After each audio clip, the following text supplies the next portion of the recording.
I'm complicit in what happened in Moray. It had been a mistake to put her trust in the wrong people. A mistake to bring counterfeit coins to the city to begin its destruction from the inside out. You didn't ruin everything. Being in Moray made you too dramatic. Thanks, Roach, she said in a deadpan voice. You always make me feel better. He laughed and swept his hair off his forehead, but the wind just blew it back. Sorry. And I told you, call me Remy. That's my real name. Right. Once a child has been sold to the brackish, Captain Zaro made it a tradition to replace their names with the name of a bug.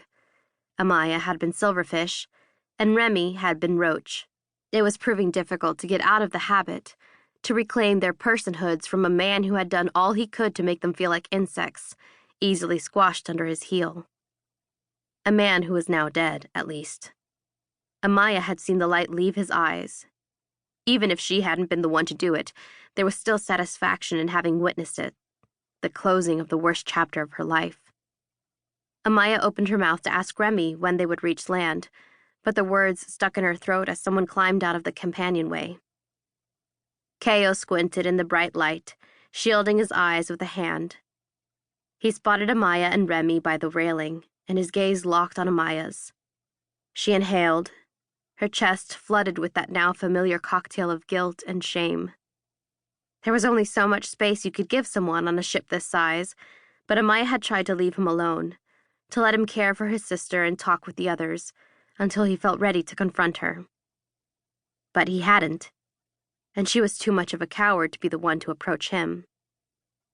They conversed mostly in glances and short sentences, emotionless and to the point. It made her shoulders ache with the force of everything she wanted to say, to again tell him she was sorry for her deception, for her role in spreading the counterfeit money, and that he wasn't without blame himself. Cayo's dark eyes narrowed slightly. Then he turned to the railing, dismissing her altogether. Ouch, Remy murmured behind his hand. I think the point goes to him that round. Amaya fought against the urge to kick him where it hurt most. Cayo gripped the railing and searched the water. The sunlight highlighted his cheekbones and nose, the breeze playing with his silky black hair. When he caught sight of the center shelf, his eyes widened. What in the hells? He looked to Remy, still ignoring Amaya. Is this normal? Asks the boy from Moray, where they used to dangle thieves and landless from the seawall, Remy pointed out. That was a long time ago. Cayo leaned his hip against the railing and crossed his arms. I'm not bringing Soraya up until we've passed that thing. How is she? Amaya asked.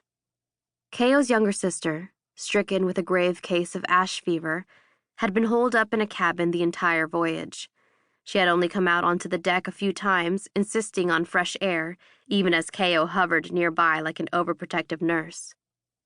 Cayo's jaw tightened, and his throat bobbed.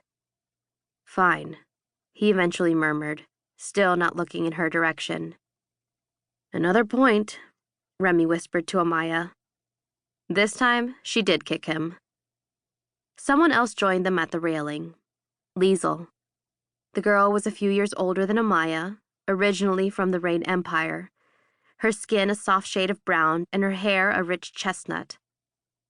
Although she normally liked to swathe her generously curvy body in dresses, she had reluctantly agreed to settle for more practical trousers and a blouse while on board the Marionette.